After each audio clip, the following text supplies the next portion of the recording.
Corporate war बहुत common चीज़ है। इन्फोसिस ने किस तरीके से सत्यम को निपटा दिया था, उसकी डिटेल्स बहुत बाद में आना शुरू हुई जब सत्यम की पूरी इंक्वायरी की गई, इन्वेस्टिगेशन किया गया कि किस तरीके से एक कंपनी ने कॉम्पिटिटिवनेस के चक्कर में या कॉर्पोरेट वॉर के चक्कर में एक दूसरी कंपनी को पूरा-पूरा जड़ से उखाड़ फेंका। आज की डेट में सत्यम कहीं एग्ज़िस्ट नहीं करता है। कुछ इसी तरीके की बातें सुनने में आ रही है कि मोटा भाई ने दूसरे मोटा भाई को, जिनका नाम अडानी है, उनको निपटाने की कोशिश की क्योंकि जेलसी बहुत बड़ा एक फैक्टर हो गया था। सरकार उनको किस तरीके से फैसिलिटेट कर रही थी उनकी बढ़त को। मैं बोलूंगी अगर मेडिटेरेनियन सी, जहां मोरक्को में ग्रीन पावर प्लांट्स हैं और वहीं दूसरी तरफ ऑस्ट्रेलिया जहां कोल के प्लांट्स, कोल एनर्जी से रिलेटेड काम कर रहे हैं अडानी, तो ऑब्वियसली जलन होना, कंपटीशन आना वाजिब था। इसी मुद्दे पे हमारे साथ जुड़े हुए हैं Satish Chandra Mishra sir, senior journalist. Sir, thank you so much for joining, a very warm welcome on the show. आपको भी नमस्कार, दर्शकों को भी नमस्कार। जी सर। तो ये मोटा भाई के नाम बहुत चल रहा है, इसमें कितनी सच्चाई है और किस हद तक है ये? और ये मतलब seriously it is that bad level? और कहा भी जा रहा है कि मोटा भाई ने 2024 के इलेक्शन में पंगे भी लिए हैं। जी देखिए, कारपोरेट वार के कोई सबूत नहीं होते हैं। आपकी जो हिस्ट्री होती है और उसके बाद जो सर्कमस्टेंसेस एविडेंस होते हैं, उनके आधार पर बात की जाती है। तो मैं कुछ बातें अभी बताता हूँ, उसके बाद आपको समझ में आ जाएगा कि बिल्कुल क्लियर जो है कि वो चाहे हिंडनबर्ग का मामला हो, आज से 1.5 साल 2 साल पहले का, पिछले जनवरी 2023 में आया था, या अभी का जो मामला हो, तो इसमें कहीं ना कहीं मोटा भाई जिनको आप कह रही हो, उनका हाथ कैसे है। पहले ये अपने कंपटीटर के साथ किस किस हद तक उतर के चले जाते हैं, इसके लिए आपको थोड़ा पीछे जाना पड़ेगा। ये अभी तत्काल आपकी समझ में नहीं आएगा जरा, कि ये सड़क पर उतर कर जैसे गुंडे लड़ते हैं, उस तरह से ये आपको निपटाने की कोशिश करते हैं। मैं बात कर रहा हूँ 1989 की। तब मोटा भाई के पिताजी भी जीवित थे, और उस समय मोटा भाई का जो मेन, जिसे आप कहें मेन बिजनेस जो था, वो कपड़े का था। मेन कपड़े की लड़ाई थी, जो बड़ा कपड़े का ब्रांड इनका चलता था। और उस समय नुस्ली वाडिया बॉम्बे डाइंग के बड़े मशहूर हुआ करते थे, और नुस्ली वाडिया का बिल्कुल कत्ल करने की पूरी प्लानिंग थी। नुस्ली वाडिया के ऊपर गोली भी चली, और उस समय बड़ा तहलका मचा, पूरे देश में तहलका मचा। उसमें लोग पकड़े भी गए। और उसमें जो जनरल मैनेजर पीआर था मोटा भाई का, उस समय वाले मोटा भाई का, वो बाकायदे पकड़ा गया, वो हवालात के अंदर रहा, और उसके बाद वो जमानत पे छूटा। और ये जब पैसा होता है पास में, नुस्ली वाडिया तो खत्म हो गए कायदे से। बॉम्बे डाइंग का भी आज की तारीख में कोई अस्तित्व नहीं है, नुस्ली वाडिया की तो डेथ हो चुकी। लेकिन वो मुकदमा आज भी चल रहा है।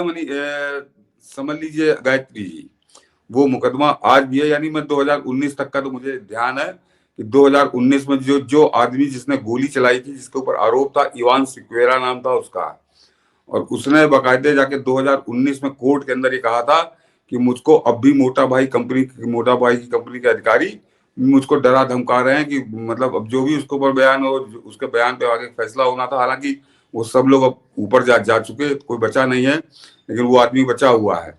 और उसके अलावा 2017 में भी जो बॉम्बे पुलिस, एक गवाह और था जिसने टेपिंग वेपिंग की थी, उसको उसके वो बेड पे था, तो उसकी गवाही लेने चित्रदुर्ग जिले में जाके उन्होंने बाकायदे उसकी वहां गवाही ली थी।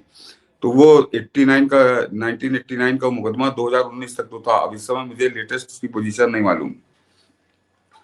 तो और जबकि समझिए नुस्ली वाडिया जो है, वो उसकी जिस समय उस पर हमला हुआ था, तो नुस्ली वाडिया की टोटल जो नेटवर्क थी, कुल हैसियत थी 289 करोड़, यानी 289 करोड़ की हैसियत थी। और मोटा भाई की हैसियत 3875 करोड़ थी, यानी करीब करीब 3900 करोड़।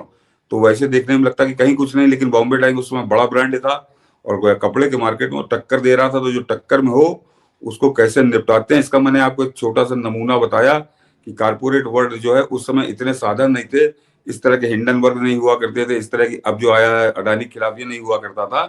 तो सीधे सीधे वो उसमें बावरिया को एंगेज किया था, और बावरिया ने कॉन्ट्रैक्ट किलर इवान सिक्वेरा को पकड़ा था। इवान सिक्वेरा 2019 तक जिंदा था, तो अभी तक वो केस समझिए चल रहा है।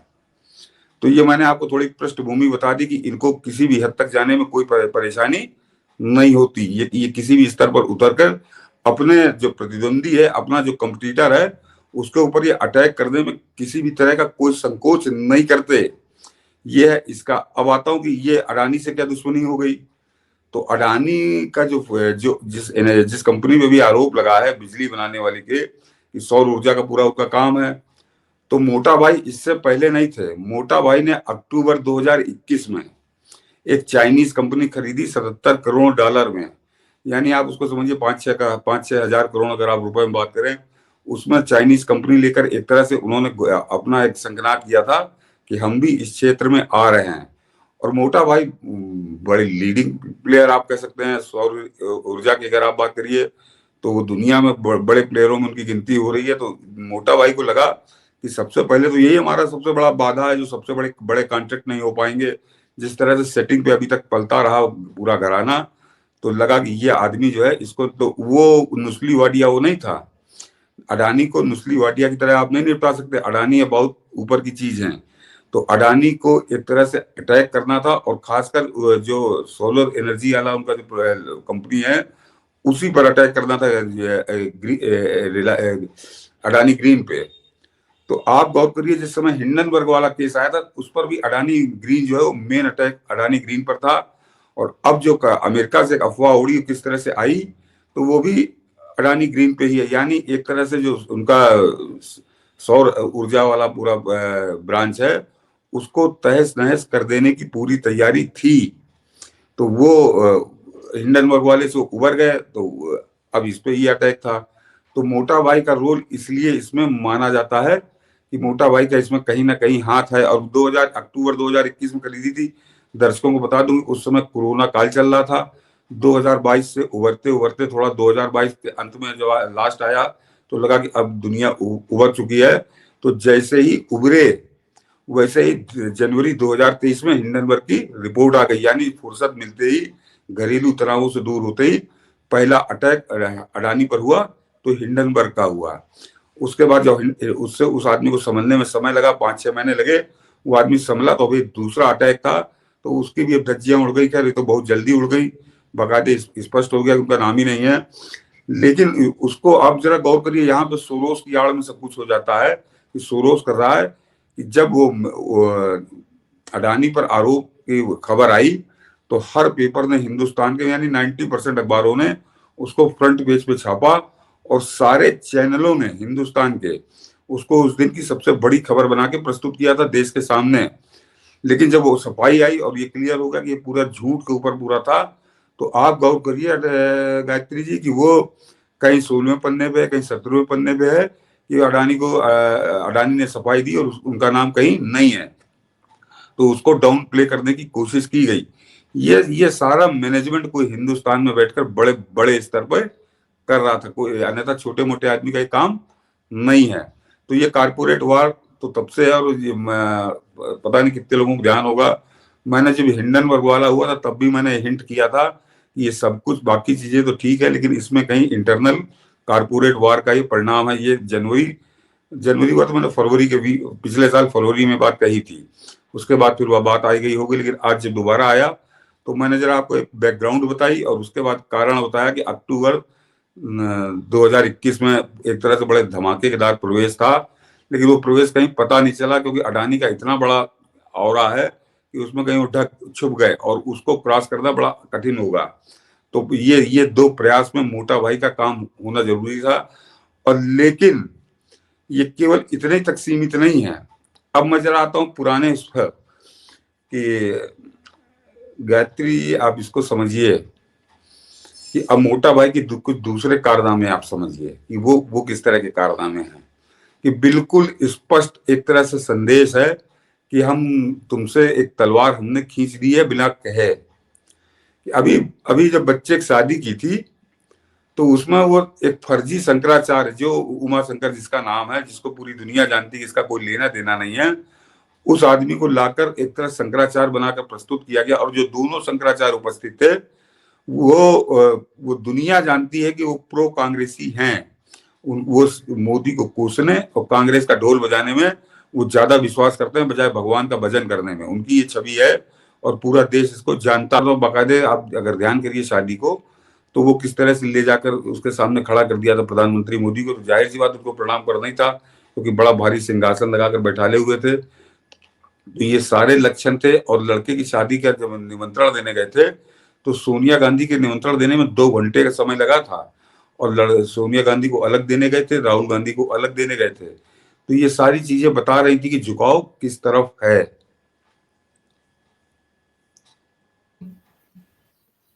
सर पॉलिटिकल सपोर्ट तो इनको भी काफी अच्छा था मोटा भाई को। हमने कायरो का नाम सुना हुआ है, कैरो सॉरी, CAIRO, और निको, ये दो कंपनीज थी कच्छ में जिनका लाइसेंस कैंसिल करके अचानक से मोटा भाई की कंपनी को बहुत बड़ा फायदा कराया गया था।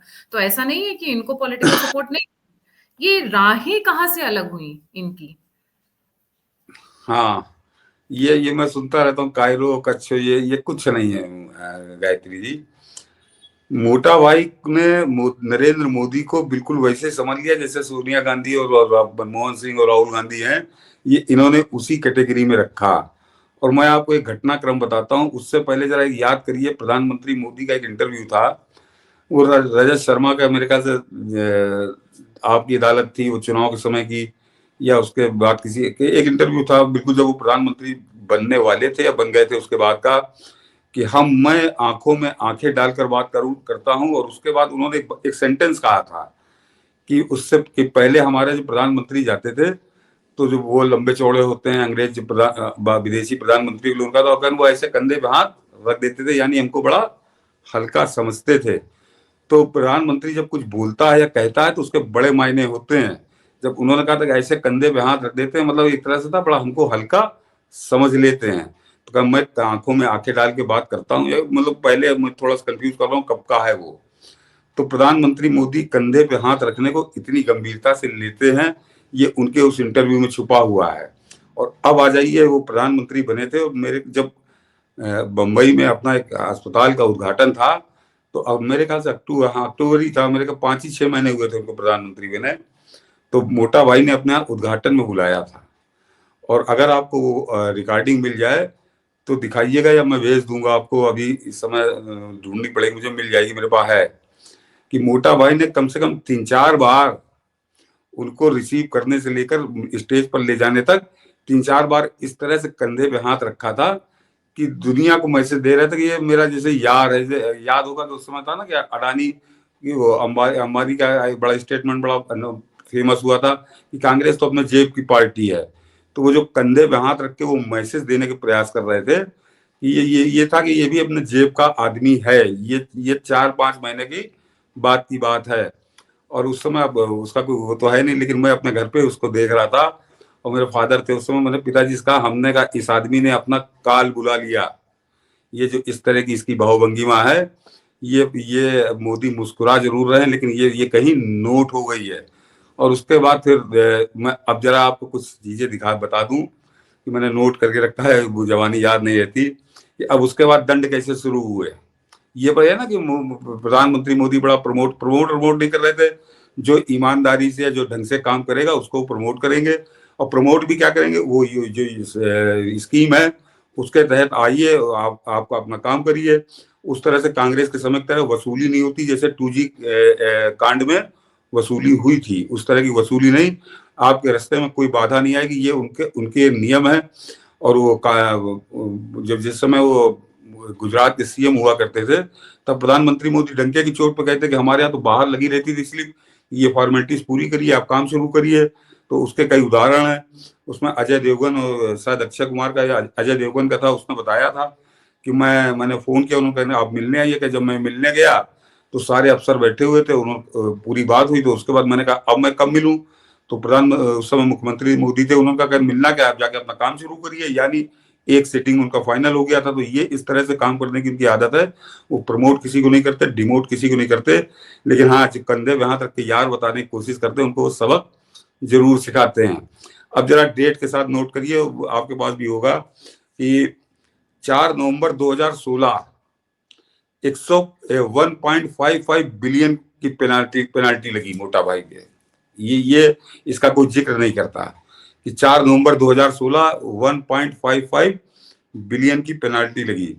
उसके बाद आ जाइए 22 मार्च 2018, 10,000 करोड़ का जुर्माना लगाया, फाइन लगा मोटा भाई की कंपनी पे गैस के कम उत्पादन करने के लिए। 10,000 करोड़ रुपए का जुर्माना लगा था। और आ जाइए 27 नवंबर 2021 को $579 मिलियन का जुर्माना लगा है मोटा भाई पे। 15 अगस्त 2017 $264 मिलियन का जुर्माना लगा है मोटा भाई की कंपनी पे। और लेटेस्ट आपको बताता हूं, 23 अगस्त 2024 सेबी ने 624 करोड़ रुपए का जुर्माना लगाया है। तो ये मैंने आपको अभी 5-6 बताए, इसके ऊपर बहुत लंबा एक्शन, इनके डिटेल में जाऊंगा तो बड़ा लंबा प्रोग्राम हो जाएगा। ये मैंने आपको दर्शकों को इसीलिए डेट के साथ बताया है कि 10,000 करोड़ रुपए तक का जुर्माना लगा है।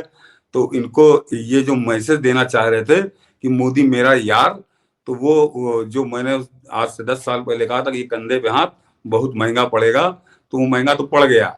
और इसलिए ये जो आपको 2019 से पहले भी और अभी जीतने के बाद तो लास्ट तो 2024 में सेबी ने जुर्माना लगाया है। ये इससे पहले वो सब दो पहले चीजें हो चुकी थी। तो प्रमोट नहीं करते, न कहीं अनड्यू एडवांटेज देते हैं।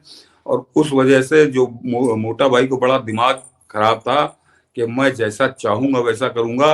और खासकर जो आप सोलर इंडस्ट्री की बात करिए, और मैंने कहा ना कि अक्टूबर 2021 में उस चाइनीज कंपनी को खरीदने के बाद उनके निशाने पर अडानी था कि इसको निपटा दो। तो जैसे टेलीकॉम सेक्टर में मैं राज कर रहा हूं, उसी तरह से मैं राज करूंगा। और अब आ जाइए पॉलिटिकल एक और मामले पे। याद करिए जैसे ही लोकसभा का रिजल्ट आया और उसके मेरे ख्याल से 2 ही 3 दिन बाद 25% टैरिफ बढ़ाया था अपना मोटा भाई ने डाटा का। बहुत 25%। बहुत लोगों ने बहुत गालियां भर भर के दी थी। 25% क्यों बढ़ाया था?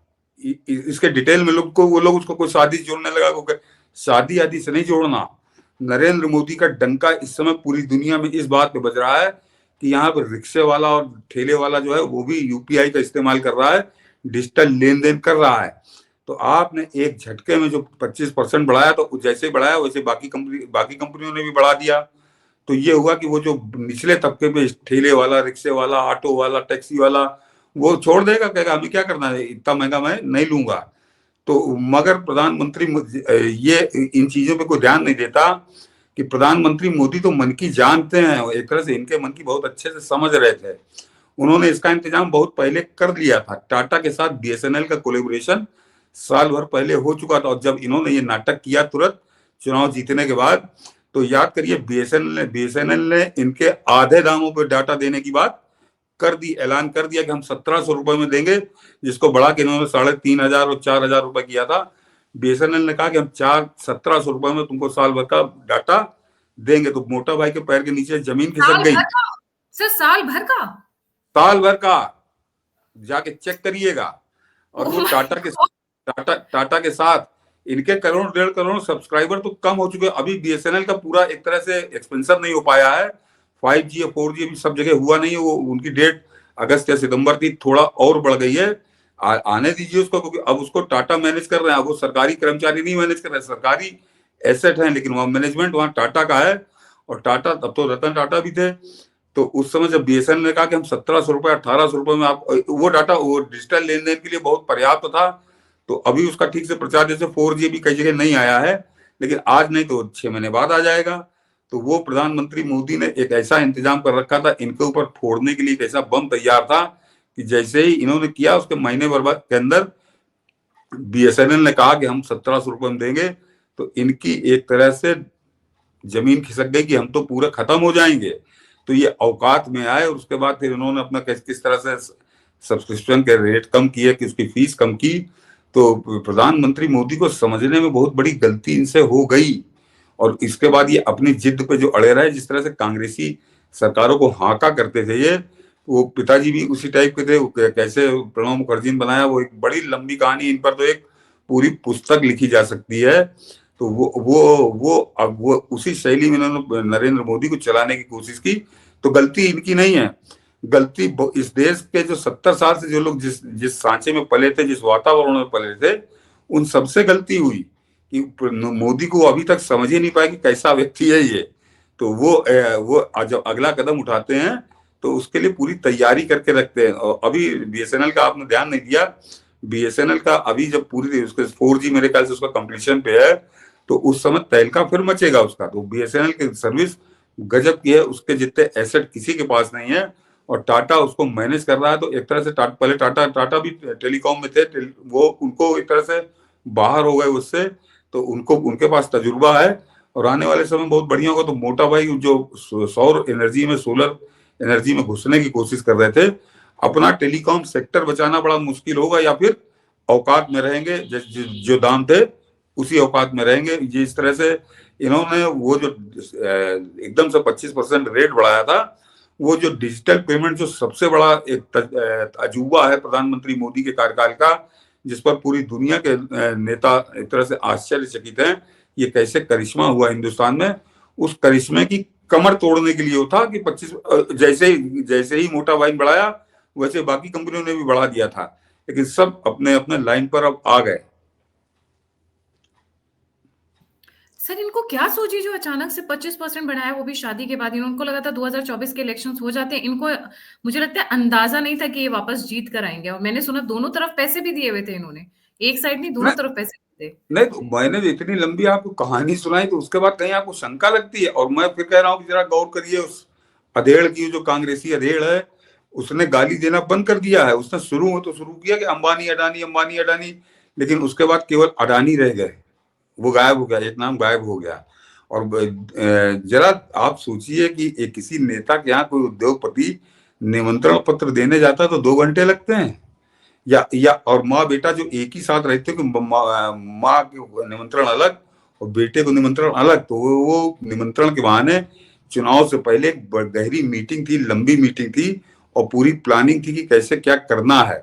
और वो उस समय भी शंका वही थी, लेकिन वो पूरी साबित हुई, और उसका थोड़ा बहुत परिणाम भी दिखा लोकसभा के चुनाव में। लेकिन वो जो बाद में सब्सक्रिप्शन बढ़ाया, वो तो एक तरह से ये लगा कि कमजोर सरकार है, सरकार के हाथ पांव फूल जाएंगे, इस तरह से हम अचानक बढ़ाएंगे। लेकिन सरकार ने इतनी तगड़ी तैयारी कर रखी थी कि इनका काम नहीं आया, ये इनको अपना बैकफुट पे आना पड़ा। और अभी इनके लिए बहुत से सरप्राइज बाकी हैं। जिस तरह से मैंने अभी आपको आधा दर्जन अभी आपको गिनाए कि किस तरह के 10-10 हजार करोड़ रुपए का फाइन लगा है। लेकिन एक, अब आप जरा कांग्रेस का कनेक्शन समझिए गायत्री, कि अडानी के ऊपर अभी कोई भी आरोप, हिंडनबर्ग का जो आरोप लगा था, उस आरोप की धज्जियां उड़ गई, बिल्कुल एकदम चिथड़ा हो गया। वो तो कहीं गया, कोई मतलब नहीं उसका। और ये जो आया था, इसका 3 ही दिन के अंदर साफ हो गया कि कहीं पे उनका नाम नहीं है। लेकिन उन दोनों आरोपों को लेकर राहुल गांधी ने कैसा नंगनाच किया इस देश के अंदर। इस देश की संसद नहीं चलने दी, उस समय बजट का सत्र था, इस समय विंटर सेशन है, कि वो आज भी संसद नहीं चलने दे रहा है। जैसे कोई बहुत बड़ा कोई गौहत्या हो गई, कोई देश के ऊपर कोई बड़ी आफत आ गई, इस तरह का नाटक वो कर रहा है। लेकिन जो मैंने अभी आपको गिनाया कि 10,000 करोड़ रुपए जुर्माना, 579 मिलियन डॉलर का जुर्माना, 264 मिलियन डॉलर का जुर्माना, ये सब वो कभी किसी को पता चला देश के अंदर? ये तो जुर्माना जब पूरी दोषी समझे जाने के बाद भारत सरकार ने लगाया था, लेकिन उसने कभी इन जुर्मानों का जिक्र नहीं किया। क्यों? जब तुमको बड़ी देश की चिंता है, देश लूटे ले रहे हैं उद्योगपति, तो तुमको तो एक तरह से चढ़ जाना चाहिए था, पूरा देश ठप कर देना चाहिए था। जिस समय ये 579 मिलियन डॉलर का जुर्माना था, और 10,000 करोड़ रुपए का जुर्माना। 10,000 करोड़ का मैंने कब बताया आपको? 22 मार्च 2018, यानी लोकसभा जो 2019 का लोकसभा चुनाव था, उससे ठीक 1 साल पहले। तो उससे बढ़िया तो कोई मौका नहीं था राहुल गांधी के लिए। लेकिन वो इस पर एक शब्द आज तक नहीं बोला। क्यों नहीं बोला? तो ये अपने आप में ना, मैंने कहा ये कारपोरेट वार जो होती है, ये कोई सामने नहीं आती है। वो तो 89 में आ गई थी, उसमें तो पकड़ गए थे, गोली चलाने वाला भी पकड़ गया था, उसको जिसने हायर किया था वो भी पकड़ गया था, और जो जिसने कंपनी की तरफ से मैनेज किया था वो जनरल मैनेजर पीआर, वो भी पकड़ गया था, वो जेल के अंदर था।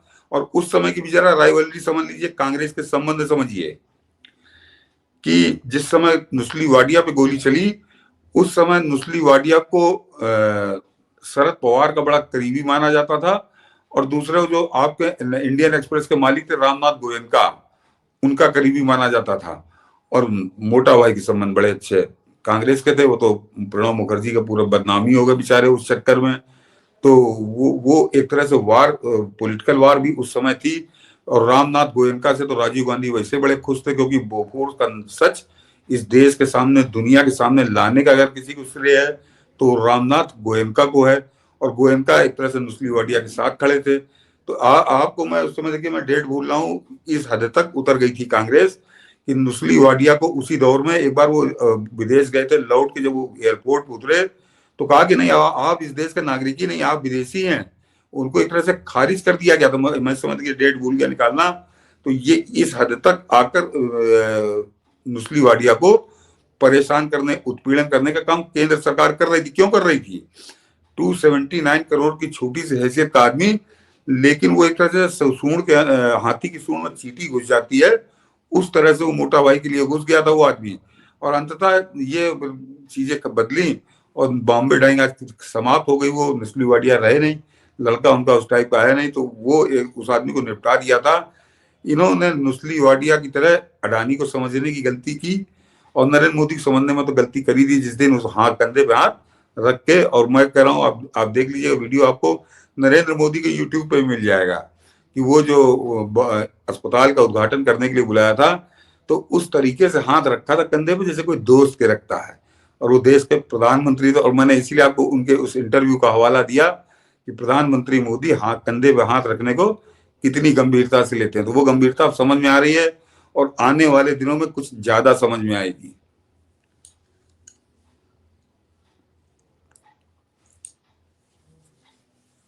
सर, ये कंधे पर हाथ अक्सर रखते थे और एक फोटो है जो बाकी की जनता बहुत गलत तरीके से दिखाती है, स्पेशली नीता अंबानी भी उस फोटो में है। और मैं उस फोटो को दिखाना चाहूंगी क्योंकि वो अवॉइड ही करूंगी आई थिंक। पर कंधे पर हाथ रखना इनका काफी कॉमन था, एक बार नहीं हुआ है, कई बार हुआ है। क्योंकि अभी जब आप बात कर रहे हैं, नहीं मैं नहीं नहीं, कई बार नहीं हुआ गायत्री जी। मैं फिर कह रहा हूँ, आप कहीं कंफ्यूज हैं। वो हम्म 2014 में उनके प्रधानमंत्री बनने के 3 ही 4 महीने बाद वो उद्घाटन करने गए थे। और उसके बाद ही मैं वो डेट में निकालना भूल गया हूँ। उसके सर, बाद आप ही उसके यहाँ पे बाद ही इनके ये कंधे पर हाथ रखा हुआ है, ये ये इसी की ये बात। सब ये सब उसी दिन की फोटोएं हैं। ये सब उसी दिन की फोटोएं, आप वीडियो देख लीजिएगा। ये सारी फोटोएं उसी दिन की हैं। उसके बाद फिर ये काम खत्म हो गया। ओके। क्योंकि इस फोटोग्राफ को बहुत गलत गलत तरीके से भी दिखाया जाता है मीडिया में। और ये हाँ, कंधे पे हाथ बिल्कुल नजर आ रहा है यहाँ पर। और इस फोटो को शायद इन्होंने ही वायरल भी कराया है, बिकॉज ये बहुत प्राइवेट मीटिंग थी, बहुत हाई प्रोफाइल मीटिंग थी। मोदी जी की तरफ से ज्यादातर ये पर्सनल मीटिंग्स की फोटोग्राफ्स नहीं निकाली जाती है, इनकी टीम से निकाली गई होगी फॉर श्योर। नहीं नहीं, ये बता रहा हूँ, ये अस्पताल के उद्घाटन के समय की है। मैं वीडियो आपको भेजूंगा तो आपकी समझ में आ जाएगा। जी जी। सर, सरप्राइजेस कौन से हैं जो आप कह रहे हैं? कुछ और भी बड़ा हिंट मुझे ऐसा सुनते सुनते आया, उड़ते उड़ते आया है। मुंबई में ना अभी ऑलरेडी गैस सप्लाई का काम अडानी को दे दिया गया है। मुझे सुनने में आ रहा है कि पेट्रोलियम एंड देखिए, ऑयल ये आकलन या अनुमान लगाना ये बड़ा कठिन काम है। और कठिन नहीं, वो असंभव है कि नरेंद्र मोदी फिलहाल इस देश में एक ऐसे नेता हैं, या आप गृह मंत्री अमित शाह को भी कह सकती हैं, कि उनके दिमाग में क्या चल रहा है ये कोई नहीं जानता। क्या चल रहा है, कैसे वो अटैक करेंगे। लेकिन ये निशाने पर हैं। ये सारे सरकमस्टांसेस जो पिछले 10 साल के हैं वो बताते हैं कि इन्होंने अब एक तरह से सीधी तलवार खींच दी है, या फिर ये सीधे सरेंडर होंगे कि नहीं, अब ये इस तरह की कोई खुराफात नहीं करेंगे। क्योंकि अब पहले हिंडनबर्ग का और अब ये वाला मामला, तो अडानी कुछ बोलते नहीं है। अडानी बहुत झटके खाए हुए व्यक्ति हैं। अडानी की किडनैपिंग हुई थी, आपको मालूम है? हमारे लखनऊ के व्यक्ति ने की थी। नहीं नहीं नहीं सर, बताएं प्लीज। ये मेरे ख्याल से मेरे व्यूअर्स को भी नहीं पता होगा। जी प्लीज बताएं। अडानी किडनैप कर लिए गए थे और बाकायदे 12 का पूरा एक रात मेरे ख्याल से रखा था अपने पास। अहमदाबाद में किडनैप हुए थे। तब वो इतने बड़े नाम नहीं थे, वो अहमदाबाद गुजरात के बड़े व्यापारी थे। और जो जो उसमें जो मेन जिसका नाम आया था, वो लखनऊ का बड़ा नामी गैंगस्टर है। आजकल आजकल क्या, पिछले 25-30 साल से वो जेल में ही बंद है। तो मगर अडानी कभी उसका जिक्र नहीं करते हैं। तो वो आदमी जब शुरुआती दौर में था, तब इस तरह का झटका खाकर वो व्यक्ति वहां तक पहुंचा। उस समय 20 करोड़ रुपए बताया जाता कि फिरौती में दिए थे। आप उसमें गूगल पर सर्च करेंगे अडानी किडनैपिंग, तो आपको आ जाएगा सामने। बहुत फेमस केस है वो, आप संयोग से आपने नहीं पढ़ा। तो वो आदमी उस जमाने में 20 करोड़ रुपए जुर्माना उसने अपनी लापरवाही का बरता था, कि वो लापरवाही के चलते हुए किडनैपिंग हो गई थी। लेकिन फिर उसके बाद वो आदमी कितना सतर्क हो गया होगा ये आप बहुत अच्छे से समझ सकती हैं। तो अब अडानी से कोई गलती नहीं हुई, और अडानी पर इसीलिए आज तक कोई जुर्माना नहीं लगा। आप गूगल पर सर्च करिएगा, कोई इस तरह का गवर्नमेंट फाइन नहीं है, क्योंकि वो आदमी अपने हिसाब से और नियम के हिसाब से धंधा करता है। और इसीलिए प्रधानमंत्री मोदी को प्रिय है, या प्रधानमंत्री मोदी उसके राम कोई बाधा नहीं पैदा करते। और इन लोगों को, कांग्रेसियों को यही आग लगी हुई है कि ये आदमी उनके हिसाब से क्यों नहीं चल रहा। उनके हिसाब से चलने का मतलब कि बकायदे बड़ी बड़ी रकम पहुंचनी चाहिए, वो नहीं पहुंचेगी। ये है लड़ाई पूरी। अभी ललित मोदी का भी तो सर वीडियो वायरल हुआ है, एयरसेल वालों का भी वीडियो वायरल हुआ है। ललित मोदी ने तो खुल्लम खुल्ला होकर बोला है कि मुझे 25% जबरदस्ती रखवाया गया था, उनके बेटे को किडनैप करके रखवाया गया था। वो सुनंदा पुष्कर वाला पूरा मामला, सुनंदा पुष्कर को जो 25% हिस्सेदारी बेची थी वो उसी में जिक्र है। और उससे पहले 9.5 साल पहले जुलाई, हाँ मेरे ख्याल से जुलाई 2015 में एक और उन्होंने कहा था कि बाकायदे वरुण गांधी ने आकर उनसे कहा था कि इटली वाली आंटी यानी सोनिया गांधी की बहन को जाके 350 करोड़ रुपए दे दो, तुम्हारा सारा केस खत्म हो जाएगा, तुमसे केस वापस ले लिया जाएगा। उस समय भी बाकायदे ट्वीट करके ललित मोदी ने पूरी दुनिया को बताया था कि ये आया है। और वरुण गांधी जब मुकरे थे तो बाकायदा फिर उसने बाकायदा सब पत्ते खोल दिए थे कि किस तरह से वरुण गांधी आया। और उसमें एक पंडित जी ने मिलवाया था वरुण गांधी को। वो पंडित जी सामने आके उन्होंने बताया कि हाँ वरुण गांधी मुझसे कहा था और मैंने ही ले जाकर ललित मोदी से मिलवाया था। बंद कमरे में इनकी क्या बात हुई वो नहीं बता सकता, लेकिन इनके कहने पर मैं यहाँ से हिंदुस्तान से ले जाकर मैंने लंदन में मिलवाया था। तो इतनी सारी बातें हैं। वो ललित मोदी अपना बड़ा बेलाग व्यक्ति है, तो उसने खुलकर कहा था। और अभी सुनंदा पुष्कर का जब उससे पूछ लिया गया पॉडकास्ट में, तो उसका भी सच उसने बताया। तो वो उस टाइप के लोगों को ये चाहते हैं कांग्रेसी, और इसीलिए निशाने पर अडानी है। अन्यथा मोटा भाई से कभी कोई परेशानी उनको नहीं हुई, लेकिन अब परेशानी हो रही है। वो तो भी तो डबल गेम खेलने की कोशिश कर रहे हैं ना। आपका जो सवाल था कि क्या सरप्राइजेज हैं, तो वो इंतजार करिए क्या सरप्राइजेज हैं। और मैंने कहा ना ये फिर बड़े चुप्पी साध जाएंगे। मैंने अभी आपको गिनाया कि 10,000 करोड़ रुपए की पेनल्टी लगी थी, लेकिन कहीं उसका जिक्र नहीं आया। बिल्कुल उसको डाउन प्ले कर दिया गया, क्योंकि यहाँ मैनेज नहीं हो सकता। तो इस तरह की बातें हैं।